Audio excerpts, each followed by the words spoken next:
L'Algérie déteste la France pour ce qu'elle est. Elle ne supporte pas. Apprendre son histoire est un acte de résistance. Quand on voit ce genre de vidéo, on ne peut que rester sceptique. L'Algérie ne déteste pas la France pour ce qu'elle est. Ça, c'est quelque chose qu'il faut répéter et affirmer. C'est une posture qui est simpliste, selon moi. Et aller chanter ce genre de chansons sur des radios, bon là je crois que c'est une radio, on va faire un petit rappel. L'Algérie a subi 132 ans de colonisation humiliante, barbare, cruelle, inhumaine, et tous les mots ne suffisent pas pour qualifier cette occupation. Donc, nécessairement que l'Algérie va revoir ses positions avec la France. Naturellement que l'Algérie ne va pas devenir un partenaire privilégié de la France. Sous quel prétexte? Sous le fait que la France aurait colonisé l'Algérie et donc, de ce fait, de facto, l'Algérie serait donc le meilleur ami de la France et un éternel soumis. Le contentieux est très lourd. Elle ne supporte pas que la France soit ce pays mécréant qui a en plus l'arrogance de bénéficier d'une prospérité que l'Algérie est incapable de bâtir à ce jour. Et enfin, pour terminer... Face à ce genre de raisonnement, je vais devoir être factuel. Alors, en premier lieu, l'Algérie, on va entrer dans des considérations économiques, puisque là, les affirmations qui viennent d'être faites doivent être contredites avec la rigueur qui s'impose. D'abord, l'Algérie, je vais faire un rappel, elle a procédé, il y a quelques années, à l'annulation des dettes d'un montant de 902 millions de dollars qu'elle détenait sur 14 pays membres de l'Union africaine. Alors, il faut le préciser tout de suite, c'est sans égal, de par le monde, puisque ce geste concret d'entraide s'inscrit dans le cadre de la politique africaine et de la politique algérienne qui est enclin à cette solidarité africaine et à cette union. Cela illustre aussi la volonté de l'Algérie, d'un point de vue politique, d'assumer pleinement sa position de leader, entre guillemets, et de grand pays africain, puisque je rappelle qu'après les indépendances, l'Algérie est devenue une référence en termes de diplomatie de par le monde et surtout aux Nations Unies pour être toujours le porte-voix des sans-voix. Pour rappel, ces actions économiques concernent plusieurs pays africains, le Bénin, le Burkina Faso, la République démocratique du Congo, l'Éthiopie, la Guinée-Bissau, la Mauritanie, le Mali, le Mozambique, le Niger. Vous voyez, la liste est longue. Donc tout cela, puis il faut pas oublier aussi, ça me revient en tête, Sao Tomé et Principe, Sénégal et Seychelles et de mémoire Tanzanie. Donc, sans omettre un fonds, parce que ça il faut le préciser aussi, l'Algérie a créé un fonds économique de soutien à l'Union africaine d'1 milliard de dollars. Donc cela vise à soutenir les projets économiques des pays de la région et sous-région, sur l'ensemble de l'Afrique de l'Ouest et du Maghreb, bien entendu. Et tout cela nous dit quoi? C'est qu'en fait, l'Algérie ne se place pas ainsi pour faire de la géopolitique pour les nuls en disant qu'elle va dominer. Pas du tout. Parce que, je rappelle aussi un autre point économique, tout comme le Brésil, l'Argentine ou encore la Russie, bien entendu, l'Algérie est quasiment en remboursement complet de sa dette. Pour ce faire, elle a utilisé ses réserves de change pour procéder à des remboursements anticipés de sa dette extérieure. Puisque l'Algérie dispose de ressources gazières, pétrolières, etc., qui sont très nombreuses. Je rappelle ici, parce qu'il faut le rappeler, parce que ce monsieur avait l'air d'être un expert apparemment.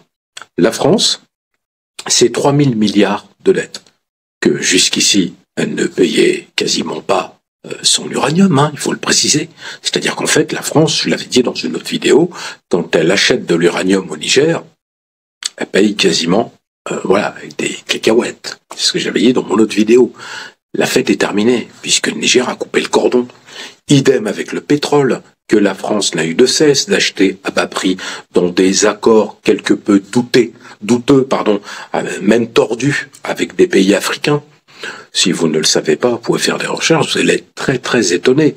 Donc, en tout état de cause, le domaine maritime français, lui aussi, il est pourvoyeur de richesses. Je rappelle que quand la France fait des trouvailles sur les côtes, par exemple, de la Guadeloupe, là, on n'informe personne, c'est pas dans la presse, on le sait, parce qu'il y a des indiscrétions, de scientifiques qui travaillent sur ces actions, qui se disent, ah, quand même, mais il faudrait peut-être le dire. Donc, vous voyez, là, on est dans des attitudes colonialistes qui sont constantes. On va même pas parler de Kadhafi, qui a été supprimé sur ordre de Nicolas Sarkozy, parce qu'il gênait d'un point de vue économique, etc. Bref. Et si on fait aussi la continuité de cette histoire économique. Regardez, ça c'est important, parce qu'il l'a pas précisé, ce monsieur. L'Algérie a remboursé à la France des avances de trésorerie que la France avait consenties après l'indépendance de 1962. Vous entendez bien. L'Algérie, oui, si on inverse, l'Algérie, quand elle a réclamé sa dette à la France, ce qu'elle a récolté, c'est la guerre d'Algérie de 1830 et 132 ans de colonisation. Le gouvernement algérien a donc honoré le remboursement des avances de trésorerie que la France avait consenti. Et il faut le préciser, on est en 1962, Le pays vient d'accéder à l'indépendance. Les caisses sont vides, naturellement. Donc, au lendemain de son accession à l'indépendance, l'Algérie a besoin de trésorerie et a besoin de pouvoir commencer à se développer et à construire justement ce nouvel État-nation, afin de lui permettre de faire face à ses premiers besoins financiers et de pouvoir arriver sur les places internationales avec, entre guillemets, un minimum de poids. Alors, ces avances qui ont été faites par la France, elles se décomposaient ainsi. Je précise que c'est avec intérêt. La même chose pour Haïti, on peut faire des parallèles.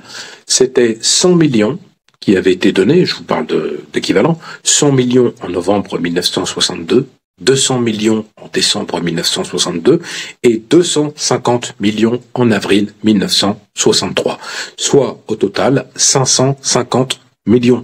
Donc, en vérité, l'Algérie a remboursé cette somme et tous les intérêts qui étaient avec. Donc, qui a besoin de qui, finalement? Cette prospérité dont serait jaloux l'Algérie, où est-elle? Je veux dire, quand on regarde les données économiques, on a une économie à la traîne en France, avec une croissance des plus faibles, un empire qui est en déclin. Donc il faut être honnête avec l'économie et les chiffres. La France vit au-dessus de ses moyens, c'est pas nouveau. Je ne perçois dans les propos de ce monsieur qu'un soupçon de haine à ce jour. Filigrane. Et enfin, pour terminer, je pense que l'Algérie, en réalité, ne conteste pas la colonisation en tant que telle. Elle en veut simplement au fait d'avoir été du mauvais côté de la canonnière. De là à penser que le monde eût été plus civilisé si la régence d'Alger avait initié la révolution industrielle, il y a un pas, à mon avis, que seuls les écervelés franchissent. Quand il dit, vous savez, si on va aussi dans son raisonnement d'après, quand il dit « ce n'est pas du côté de la canonnière qu'il fallait être, mais… » Non mais attendez, on va être très clair. C'est pas une question de canonnière, c'est que l'Algérie a préféré être du côté de celui des opprimés. Parce que je rappelle que la France en Afrique, la France-Afrique et la colonisation, c'est pas un pays. Ce sont des dizaines de pays. Donc l'Algérie s'est plutôt mis du côté des opprimés, des victimes de l'impérialisme. L'Algérie n'aura pas initié de révolution industrielle. Là-dessus, on est parfaitement d'accord. Mais pourquoi? Parce que là, il vient de nous parler, de la régence, en nous disant oui, mais l'Algérie n'a pas, initié de révolution industrielle. C'est tout simplement parce que, sans raison valable, quand on a dit à la France qu'il fallait qu'elle rembourse sa dette à l'Algérie, la France, elle est venue l'envahir en décimant les populations civiles, en massacrant des femmes, des enfants, des vieux, les forces vives de la nation. L'émir Abdelkader n'a pas été capturé, il s'est rendu pour que ces massacres s'arrêtent. Ça a duré pendant 132 ans d'humiliation complète, mais il a fallu 132 ans pour que des martyrs s'engagent dans une voie de résistance. Et d'une voie de résistance des plus farouches et des plus exemplaires. Donc en vérité, en 2025, l'Algérie avance à grands pas et se fortifie, ne vous en déplaise. Donc maintenant, pour les nostalgiques de l'OAS, pour ceux qui pensent que l'Algérie aurait créé la France, c'est terminé. Maintenant, dans les médias, je n'ai de cesse, et c'est même pas exprès, vous voyez, je vais pas chercher des vidéos, très sincèrement. Je tombe dessus, sur mon fil d'actualité, je la prends et je la commente. Mais il y en a tellement que ça va donner l'impression que j'en fais du matin au soir. Donc je prends celle que je trouve, entre guillemets, avec des propos qui sont à la limite du dérangeant, comme celle que j'ai fait avant avec Paul Amar. Mais vous voyez, les nostalgiques de ceux comme Paul Amar qui buvaient des citronnades sur les terrasses des rues d'Alger avec le soleil et le ciel bleu, ou les Enrico qui chantent des chansons en nous disant je reviendrai. Je vous le dis, et c'est comme ça, et ça c'est important de le comprendre. L'Afrique aujourd'hui est en train de se construire économiquement, spirituellement, culturellement, militairement. Donc, l'Algérie demeure un fer de lance de l'Afrique et de l'Union africaine, et il faut aujourd'hui montrer une solidarité entre tous nos pays. L'AES en est le parfait exemple. Et j'aspire, en ce qui me concerne, justement, à cette fraternité pour pouvoir faire face à un impérialisme de plus en plus impérieux et à un néocolonialisme qui dit clairement ses ambitions. Quand vous voyez justement ce qui s'est passé avec Donald Trump, et là regardez ce qu'il a fait avec le président ukrainien, la façon dont il a reçu, il faut être très vigilant avec ça et ne pas permettre justement d'être dans ces positions. L'Algérie ne reçoit pas de dictat de la France et ne reçoit d'ordre de personne. Donc, maintenant que ça c'est clarifié, je ferai d'autres vidéos quand je verrai d'autres types d'informations, enfin de ce type d'informations passer. Abonnez-vous.